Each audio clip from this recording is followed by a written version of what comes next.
Good evening and welcome to Tucker Carlson Tonight. I'm Ed Henry, in for Tucker tonight and all week. Tonight, President Obama is claiming he would have beaten Donald Trump if he had run for another term. Really? You can bet we'll chew over that in a moment. But first, Israeli Prime Minister Benjamin Netanyahu can't wait to get Mr. Obama out the door. Netanyahu says he has, quote, ironclad info showing the president helped craft that UN resolution condemning Israeli settlements. Despite White House efforts to downplay all of this, Netanyahu today unleashed his fury, declaring it was the administration that initiated, stood behind, and coordinated the wording of that resolution. Here's what the prime minister told his cabinet. Over decades, American administrations and Israeli governments have disagreed about settlements, but we agreed that the Security Council was not the place to resolve this issue. We knew that going there would make negotiations harder and drive peace further away. And as I told John Kerry on Thursday, friends don't take friends to the Security Council. I look forward to working with those friends and with the new administration when it takes office next month. So why did the president, in the estimation of even liberal publications like the New York Daily News, betray Israel? Here are some blistering comments from a usually loyal Democrat, Harvard Law professor Alan Dershowitz, who sat down with me today on Fox and Friends and revealed an intense private conversation he had with President Obama. He called me into the Oval Office before the election, and he said to me, Alan, I want your support, and I have to tell you, I will always have Israel's back. I didn't realize what he meant is that he would have his back to stab them in the back, and he just stabbed them in the back. And this will make peace much more difficult to achieve.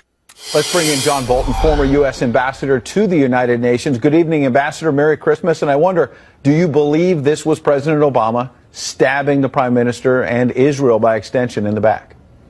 No, I think he was stabbing Israel in the front. I think this was clearly intended to do much more than affect the issue of Israeli settlements. I think when you read the text of the resolution carefully, it's an implicit repeal of the iconic Resolution 242 adopted by the Security Council after the 1967 war, and it constitutes an abandonment of the entire concept of land for peace, because it is an effort to establish Israel's boundaries, and for consequences to flow from that could be very, very damaging for Israel. So, Ambassador, let's get into those stakes so our viewers can understand, because they hear all these allegations flying around. What practical impact do you think this resolution will actually have that will make Israeli-Palestinian peace even harder than it was a few days ago? Look, the issue in all of the conflicts that have arisen since Israel's independence in 1948 has been over what to do with the League of Nations Palestine mandate. And 242, the resolution passed in 1967, basically said Israel can take the land that it got then, and then in addition in the 1973 war, and give it back to Arab countries in exchange for peace. That's what land for peace means. But if you don't have the land legitimately, you can't give it back. So this resolution, in effect, is saying, forget the war, forget all the efforts to destroy Israel. Its borders are the 67 lines, except where there's mutual agreement, which is a triviality. That's the same thing the United States and Canada would do over an incidental border dispute. So really, by setting the border, you're saying anything Israel does outside that border that dissatisfies somebody can be the basis for economic sanctions against Israel, the whole boycott, sanctions, disinvestment movement, potentially subject to war crimes prosecution at the International Criminal Court. Israel's got some protection under a Trump administration that can veto any resolution to expand this new resolution or to implement it. But there are countless UN bodies that can proceed on their own. And the real fear I have right now is national sanctions or European Union sanctions leveled against Israel based on the express language of Friday's resolution. Wow. But I want to press you on that point, though, because those sanctions sound ominous potentially for Israel. But on the other hand, you and other conservatives tend to say that the UN is a toothless tiger, that what they say ends up meaning very little in the long run. So will this really have practical impact? Will the world pay attention to what the UN really does here? Because of the operative language that says calls on all states in their dealings with Israel to distinguish between the territory of the State of Israel on the one hand and the occupied Palestinian territories on the other.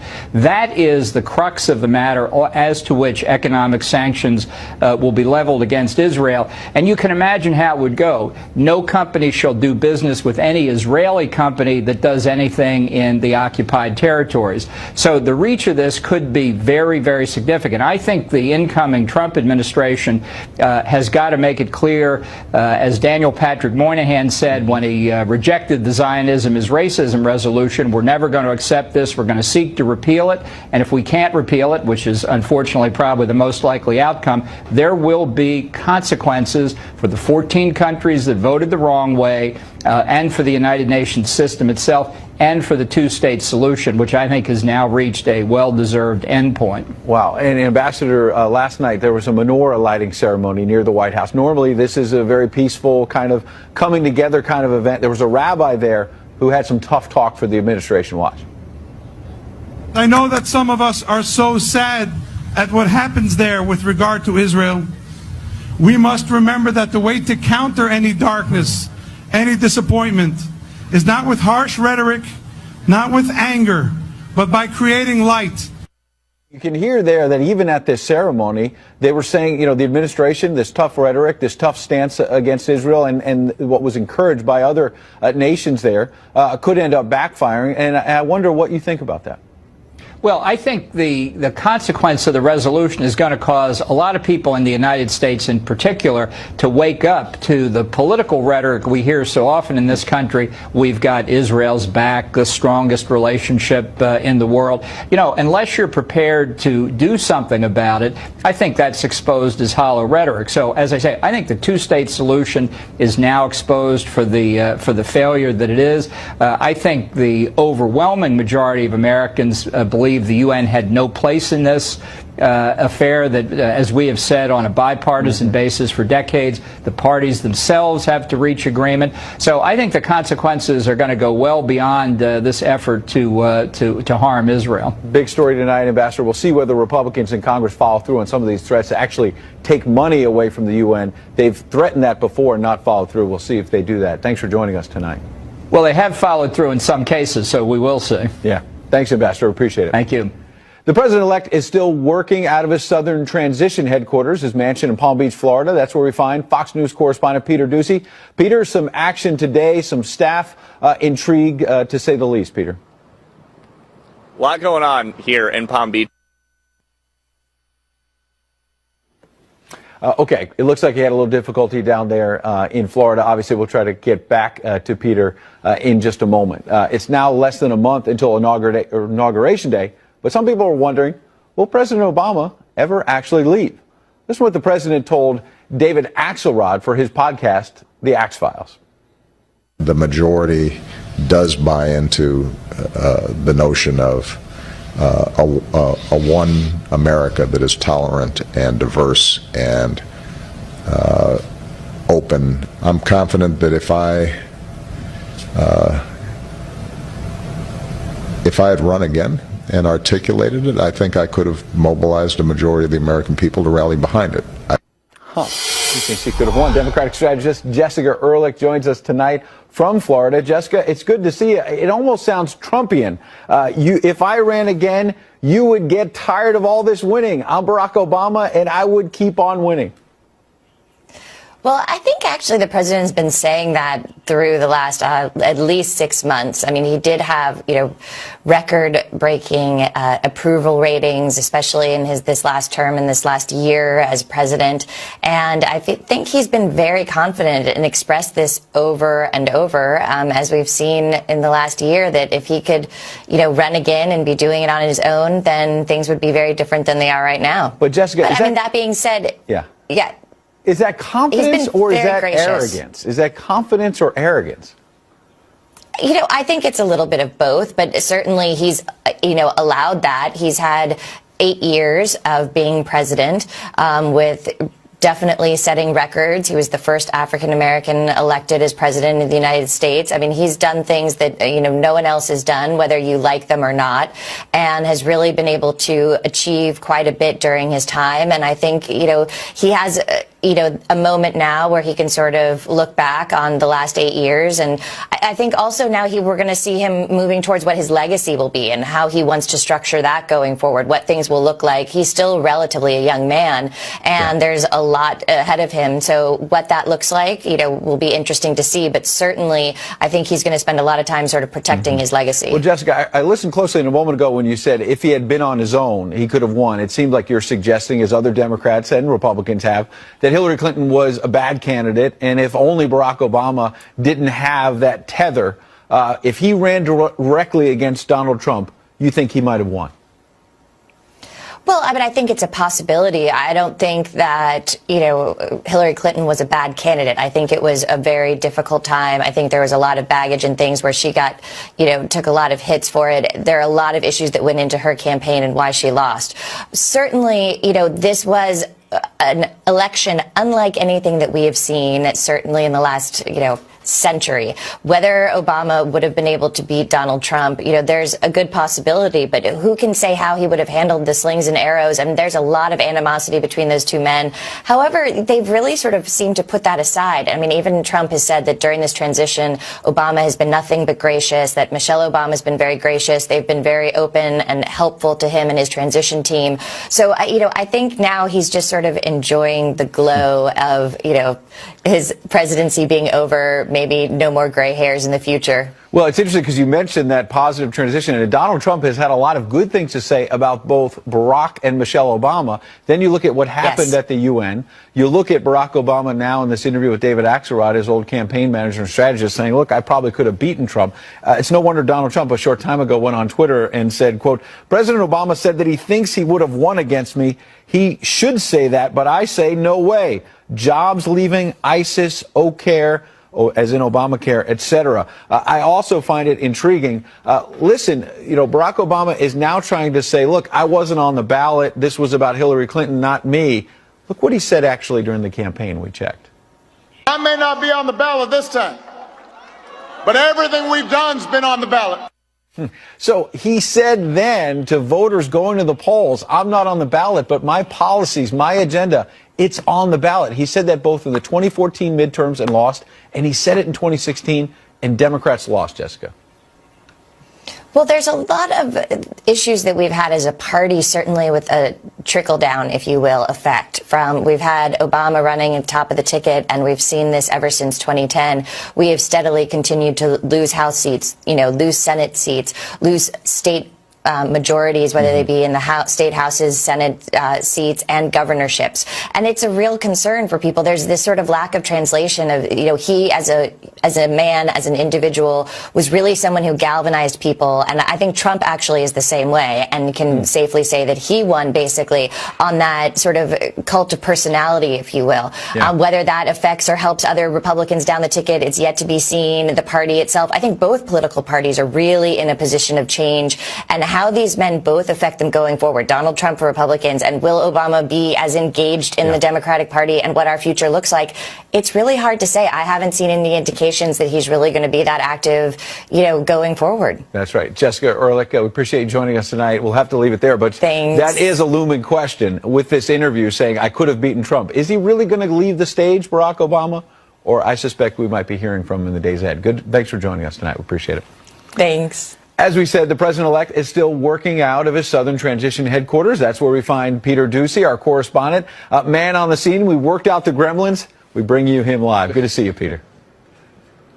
Good to see you too, Ed. And over the last couple days, we have seen President Obama say he thinks that he could win a third term if he was allowed to run. And we've also heard a key member of his national security team, Ben Rhodes, come out with a message seemingly directed at the president-elect, where he says, there's only one president at a time. Well, the president-elect pays attention to stuff like that, and we know that because he tweeted just a little while ago to say, President Obama said that he thinks he would have won against me. He should say that, but I say no way. Jobs leaving, ISIS, O'Care, etc. Mr. Trump is also weighing in on that anti-Israel motion that was basically endorsed by the Obama White House that a lot of Israel experts say was basically just a move to make a mess for Mr. Obama's successor. And so Trump's got another tweet. He says this: "The United Nations has such great potential, but right now it's just a club for people to get together, talk, and have a good time. So sad." There was also a surprising staff announcement over the holiday weekend. The communications director for the campaign and the transition, who had just been named at the end of last week to the same important title in the next White House, says he doesn't want the job. Jason Miller put out a statement that he wants to put his family first, explaining that, quote, "This is not the right time to start a new job as demanding as White House communications director. My wife and I are also excited about the arrival of our second daughter in January, and I need to put them in front of my career." The most activity we saw in or around Mar-a-Lago over the weekend was when the Trumps went to church and got a standing ovation from Palm Beach parishioners at a midnight mass. The president-elect and future first lady went to the same church they got married in more than a decade ago. But since it's been quiet around here, things are expected to start picking up again soon, though. We're told there will be staff meetings tomorrow, and then on Wednesday, Mr. Trump is going to have a full schedule down here in Florida as he tries to fill out the rest of his cabinet that still needs an agriculture secretary and a VA secretary. Ed? A lot of work ahead, unlike those UN guys you were talking about sitting around in a club not doing anything. Peter Ducey's our man who's working hard. We appreciate seeing you tonight. We'll see you tomorrow night, Peter. And now, yes, it's time for Twitter Storm, our nightly forecast of social media's most powerful weather patterns. The Republican National Committee is in the eye of tonight's storm over, of all things, its statement about Christmas. Yes, Christmas, which read in part, quote, "Over 2 millennia ago, a new hope was born into the world, a Savior who would offer the promise of salvation to all mankind. Just as the 3 wise men did on that night, this Christmas heralds a time to celebrate the good news of a new king." An obvious reference, of course, to Donald Trump, the king, right? Wait, it's not? Oh, wait. It's clearly an innocent reference to Jesus Christ. I mean, there's a Christmas carol, isn't there? "Hark the herald angels sing," with that line about, quote, "glory to the newborn king." Oh, right, no biggie, bro. But, of course, the Twitterverse lost it. John Weaver, advisor to John Kasich, we should note, a never-Trumper, tweeted, quote, "Dear RNC, we didn't have a new king. We don't have a new king. What the hell is wrong with you people?" Come on, John. They're not playing "Hark the Herald Angels Sing" by you this year? Apparently not. Simmer Aluwala said, quote, "The RNC must have Christmas and April Fools confused because they just compared Trump to Jesus and said he was our new king." RNC spokesman Sean Spicer, who's going to be the White House press secretary, later clarified that new king was a reference to Jesus, not Trump. Many on Twitter said they knew that in the first place. Bill Mitchell tweeted, "Anyone criticizing Reince Priebus's new king comment knows nothing about Christianity or Christmas." Mary Stowell said, "It's clear to me that the new king is Jesus, not Trump. What is the matter with you people?" Jay Jammer tweeted, "The left whines 365 days a year, never to take a break, not even on Christmas." And finally, Daniel Sharp said, "I think I'm going to call our new president Donald Jesus Trump just to upset crybaby liberals. Merry Christmas." Now, it's worth noting, "Hark the Herald Angels Sing" has another line about, quote, "peace on earth and mercy mild." I checked it. But sometimes we seem to forget that on social media. That's tonight's Twitter Storm. During the campaign, Democrats charge all kinds of nefarious things about Donald Trump's foundation. He denied that, but this weekend said, okay, fine, let's dissolve it to avoid conflicts. So why are Democrats still mad? Also, Mike Rowe has taken on all types of dirty jobs. But what does he think about the opportunities that are now available in the current U.S. job market, specifically small businesses? Mike Rowe's recent talk with Tucker is coming up next. President-elect Donald Trump announcing plans this weekend to shut down his charitable foundation to avoid conflicts of interest. But some Democrats still not satisfied. New York's Attorney General, a Democrat, says the Trump Foundation is under investigation and can't officially be shut down until that probe is over. And the Democratic National Committee is calling the Trump Foundation announcement, quote, a wilted fig leaf to cover up his remaining conflicts of interest and his pitiful record of charitable giving. Joining us now, Guy Benson, townhall.com political editor, and Emily Shire, political director at The Bustle. Good to see you both. Merry Christmas. Emily, is this a situation where Democrats, no matter what Donald Trump does, just won't be satisfied? No, I think it's very simple what he needs to do. He needs to divest and put his assets in a blind trust. And until he does that, I think Democrats will keep hammering But that's him. the business side of this, right? What about, let's start with the charitable, and we'll get to your point on that. Well, so it's not clear how separate the business and the charitable were. He has admitted to self-dealing on IRS forms. The Washington Post reported 2 clear incidences where he used the Trump Foundation to pay off and settle lawsuits against his personal businesses. So it's not so simple to tease those out. Guy, what do you say? Well, I think that some of the Washington Post reporting was very good journalism and did raise some serious questions about some of the ethics involved, where that money was coming from and where it was going from the Trump Foundation. I think given all of that murkiness, it's the right thing for Trump to shut this thing down, which he's attempting to do. Now, what the Attorney General, a Democrat here in New York, is saying is, well, not so fast. As long as the investigation is open, the foundation has to remain open. If that's the case, then Trump can basically shutter the place, right? Shut down all activity and say, we'll technically keep it in existence, but for all intents and purposes, it's closed. And it seems like that's what they're doing, which is So that's what I want to stick to the narrow point, Emily. Then we can talk about the business, but why not let him shut down the foundation? It doesn't mean he's erasing all the files from before. If the Attorney General of New York wants to investigate that for another month, another year, he obviously can do that, has the power to do that. But why not let him say, look, I'm pulling the plug on the foundation? Well, the Attorney General is doing his job and needs to be able to access everything regarding the foundation. I might also add that it seems pretty clear the Donald Trump Foundation has not actually done much in the way of charitable giving. So what Donald Trump means by shutting it down is also not totally clear when it seems pretty evident that he himself has not made personal contributions and that the foundation has not done much in the way of charity work. But if it hasn't done much, why are Democrats so exercised about it? That's part of what I don't understand. I think they're exercised about it because they need to make sure they have everything available to continue their investigation. The investigation started in October, and I think they're also exercised about it because, the wilted fig leaf problem, that this is just one tiny detail in the mountain of conflict of interest concerns. And frankly, it's a distraction. If Donald Trump wants to offer this as a small bone when there's so many other deep conflict of interest concerns about his hotel, about But I'm going to get Guy in here, but again, you're not answering my question about, so Donald Trump has this one issue of the foundation. He says, all right, let me shut that down, and then we'll focus on the business. He's going to have this news conference in the new year. But then you say he shouldn't do that because we still got to figure this other stuff out. Why can't he close one door? He shouldn't officially shut it down until the Attorney General has finished his investigation into it. Again, it's not clear that Donald Trump's foundation is doing a whole lot of good as is, and so when he means shutting it down, what will that exactly entail? I get the sense Democrats are, no matter what, Donald Trump does one thing here, another thing pops up here. However, to Emily's point, that's partisan politics. To be fair to Emily, he has business issues he has to deal with and has not dealt with yet. As a Republican, does that concern you? Well, sure. Yeah, I mean, because we were saying all along, conservatives were saying in a case against Hillary Clinton, you can't have a State Department for profit and all this double dealing, and you can't have a presidency for profit either. So I understand the little statement, the cute statement the DNC put out about the wilted fig leaf.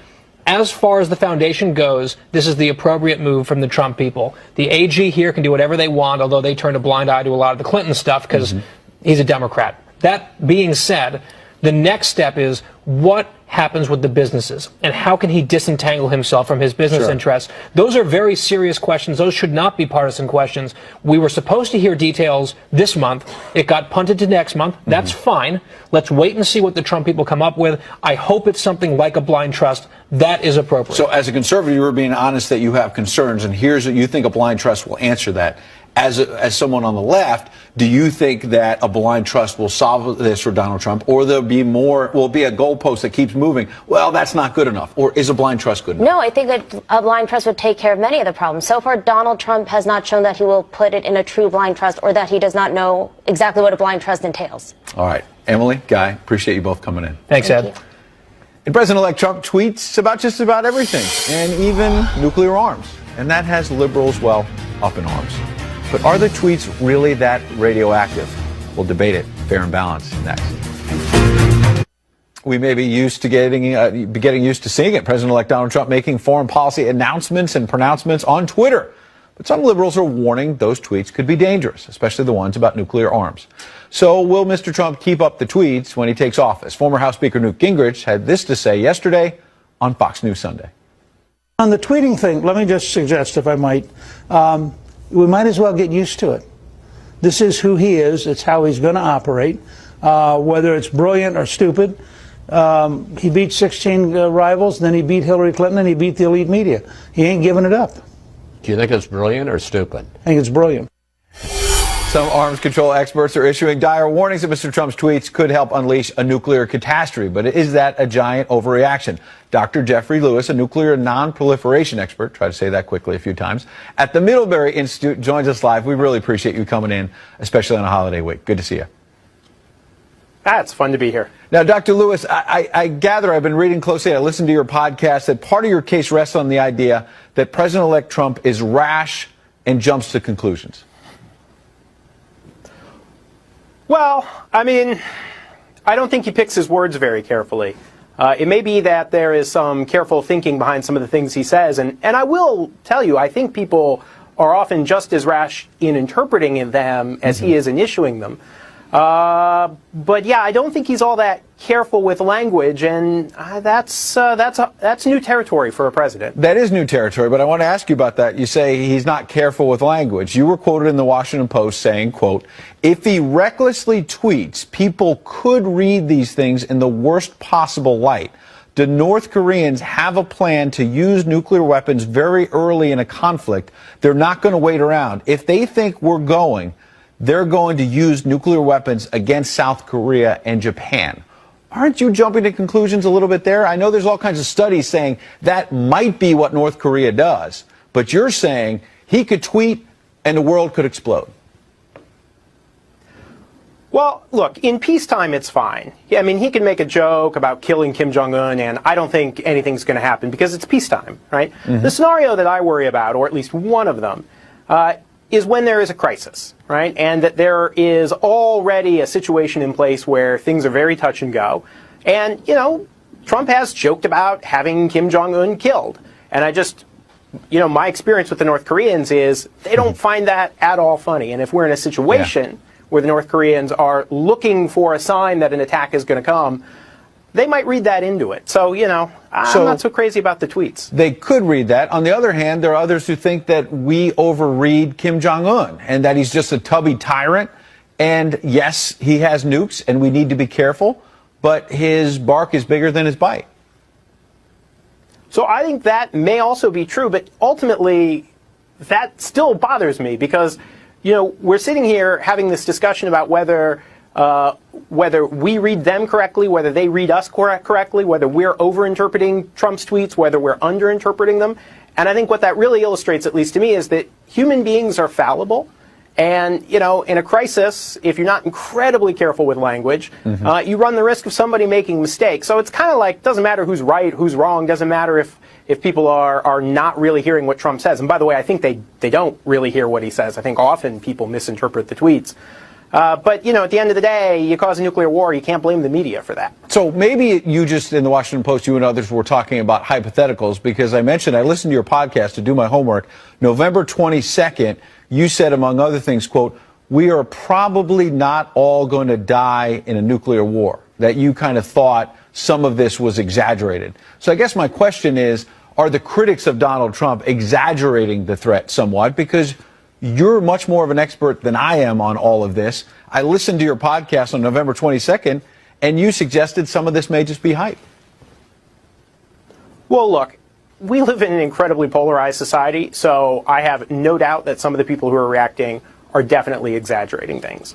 On the other hand, for those of us who work in the nuclear business, language is a really important thing because people are constantly signaling. And so, you know, for those of us who work in this business, to hear politicians discussing nuclear weapons, it's always pretty terrifying. And then to see someone making what I think are careless word choices is pretty off-putting. I mean, I actually agree with Newt Gingrich. He is who he is.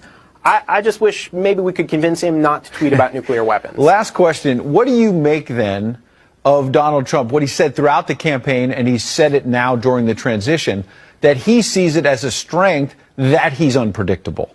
That you might find it dangerous, others might find it dangerous, and it may be. I'm not discounting, you're an expert on this, I'm not discounting that. But on the other hand, unpredictability, he says, could be an asset against a dictator like Kim Jong-un.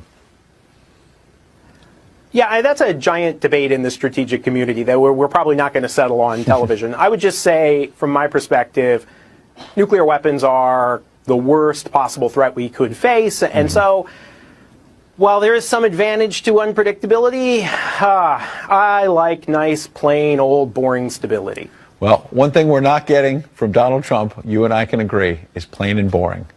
And I agree with you that nuclear business is serious business, and we appreciate you treating this subject seriously tonight and coming on. Great. It was fun to do. Good to see you, Dr. Lewis. And here's something new. Vladimir Putin may be on a quest to live forever. I'm not making that up. The Russian president toured a pharmaceutical plant in St. Petersburg yesterday, not Florida, Russia, with his Kazakh counterpart. Russian biotech company Biocad is working on anti-aging pills that scientists say could increase life expectancy to 130 years within the next 20 to 30 years or so. Biocad scientists told the leaders they're expecting the first results of youth pill lab tests within a year. Frankly, that can mean only one thing: bare-chested pics of Vlad for decades and decades to come. I apologize for ruining your holiday with those photos. Jobs was one of the big issues on Election Day. The host of Dirty Jobs, Mike Rowe, talks to Tucker about why he thinks the race for the White House turned out the way it did. Next. TV host Mike Rowe spends a lot of his time traveling the country, taking a stab at some of the dirtiest jobs around. But when he cleans himself up, he does a lot of great work. A short time ago, Mike sat down to talk with Tucker. So, Mike Rowe, tell me about Mike Rowe Works, your foundation. What's the point of it? Well, it kind of evolved like most good things in my life have by accident. It was 2008. Dirty Jobs was like the #1 show on cable, and the economy went upside down. And I wanted to try and do something to help the industries that had allowed my show to prosper. And for me, like the moment was every headline I saw in every national newspaper every day talked about record high unemployment. And everywhere I went on the show, I saw help wanted signs. And so it struck me that there was this other narrative going on in the country. And at the time, 2009, there were 2.3 million available jobs that nobody seemed to want. So I thought it would be a decent legacy for the show to focus on jobs that actually existed, that for whatever reason people weren't excited about pursuing, try and encourage training for those jobs, and reward work ethic where and when I could find it with a scholarship program that dealt in work ethic scholarships. Interesting. So what kind of jobs are these?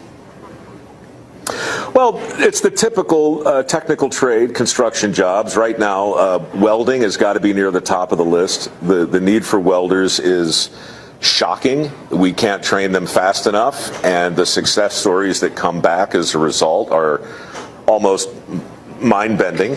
HVAC is big, plumbing is big, electrical is big. So you've got maybe half a dozen traditional trades, but right now it's the traditional business of learning a trade combined with the traditional notion of freelancing and being a jobber. I think that's really for sale, and people don't quite realize it yet, but the traditional model is fading away, and the security blanket that we all grew up assuming was going to be there is fading away. So the real opportunities today, and the ones people never talk about, it's the path that a trade can lead you to vis-a-vis a small business and an entrepreneur. So back to welding. Give us a sense of the economics of welding. If you're a 25-year-old American who learns how to weld, different kinds of welding, what can you expect to make? Do you have a pretty secure job path ahead of you? Yeah, look, it's hard to be glib and just tell you. I mean, I can tell you what the statistics say, but the truth is, there's a geographical component. A welder in Newport News is going to do very different than a welder in San Diego, and a welder up in North Dakota right now can basically write his or her own ticket. So it kind of depends where you're willing to go. But my foundation has trained kids to weld who have through maybe an 18-month certification program. I heard from one of them not long ago in North Dakota. His family's in Kansas, so he does the commuting thing, and it's not ideal and it's not forever. Right. But they just paid off their house. They're having their second kid, and he's making 140 grand a year, working when he wants. Yeah. Yeah, that kid should be on a poster. That guy, you know, in fact, there was an article in the Journal about a year and a half ago called the $100,000 welder, where they profiled people all over the place. And so much of the problem, Tucker, honestly, is just getting the facts out there. People don't know the opportunities exist. The next step is to encourage them as best we can, and then make them heroic, which frankly I think they already are. Well, and that may be part of it. Maybe one of the barriers really is the people guiding them in schools at the secondary level are all liberal arts poetry majors, which is nothing wrong with that, but they don't see the dignity in welding, maybe. Is that part of the problem? It is part of the problem. We're also spoiled in that wonderful way that any advanced society becomes when they flick the switch and the lights come on and they don't pause for a minute to say, holy crap, I can't believe the lights came on again.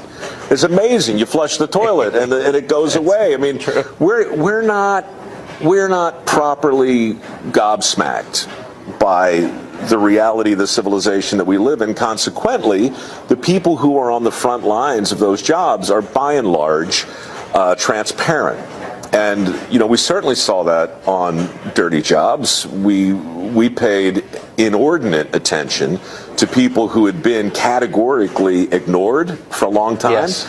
And honestly, I mean, that's why that show worked. And it's also, in some degree, why I think the election turned out the way it did. I agree with that. When you pay attention to big chunks of people who typically are ignored, interesting things happen. Yeah, in a non-patronizing, non-kind of Margaret Mead and Samoa way, but in kind of a straightforward, tell me what you do way, which you did, I thought, better than anyone. Thanks a lot for joining us. It's always a deeper conversation than you expect when you're talking about HVAC. Thank you. Do me a favor. Invite me to your studio next time. Every time we talk, I'm in a bar. It's getting weird. I know. Well, that may say more about your life than mine. Come to the legitimate or side, better man. Yet, why don't you come out to a bar next time and we'll do this in person? And I'll get you some sweet iced tea. It's nice. I've spent so many years in bars I couldn't handle it. But thank you. Thanks for doing that, man. That was great. Good deal. See ya. Yep. See ya. Wait, I think we finally figured out where Tucker is this week. Anyway, still to come. My colleague in Washington, Rich Edson, is on deck. Did you know he likes to do impersonations? He does, and he's pretty good. He's the subject of tonight's segment we call The Friend Zone.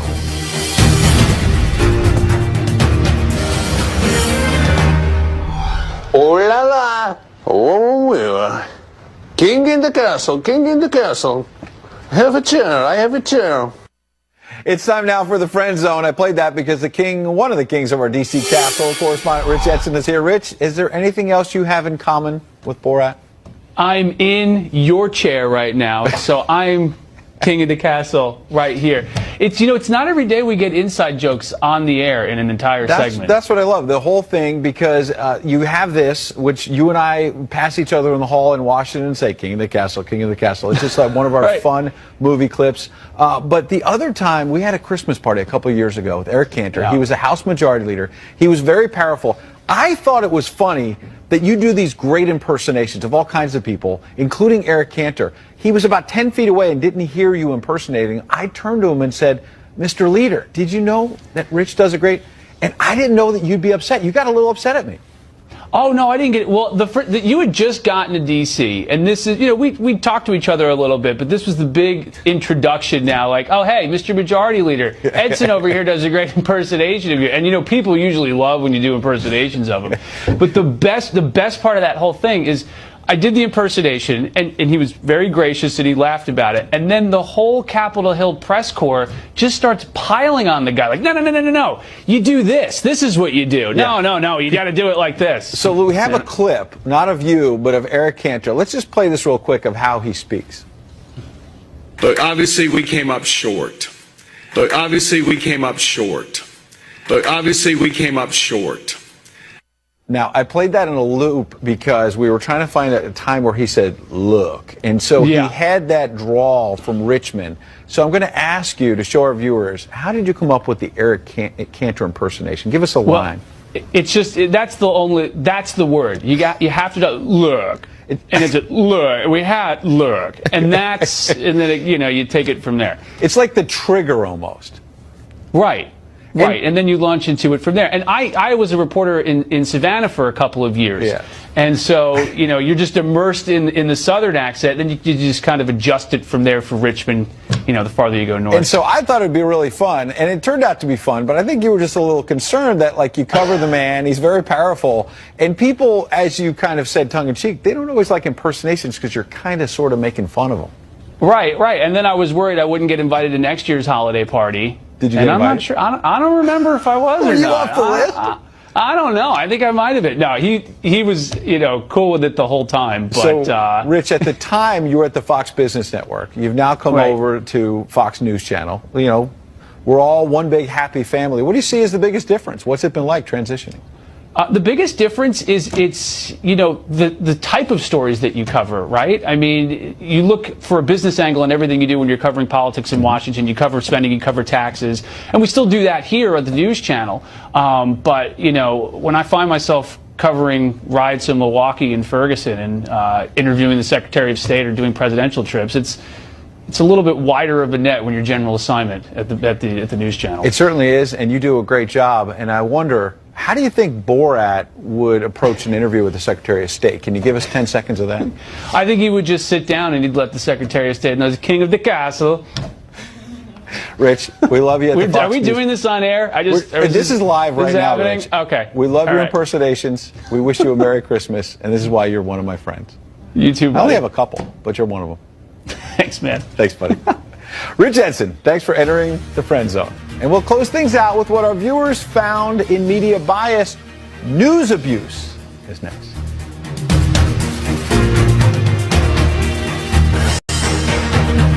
And now it's time again for news abuse. We asked you to send us the most egregious examples of media bias and simple dumbness you've seen. First up, this New York Times headline sent in by Dat Conservative on Twitter. The stolen Supreme Court seat, a reference to President Obama's nominee Merrick Garland, who, in fairness, never got a vote. But stolen? Tom C. emailed us this Toronto Star headline, in Trump land, it can only get worse.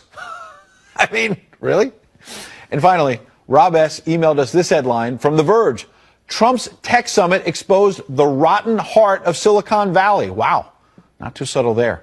Tomorrow night, mean tweets are back. Send your cruelest to Tucker. Oh, no, to me. At Ed Henry on Twitter. Or email us at tuckercarlsontonight@foxnews.com. That's about it for tonight. Tune in each night at 7 to the show that is a sworn enemy of lying, pomposity, smugness, and groupthink. Also, don't forget to DVR the show if you haven't set that up already. The O'Reilly Factor is up next. Good night. I'll see you tomorrow night.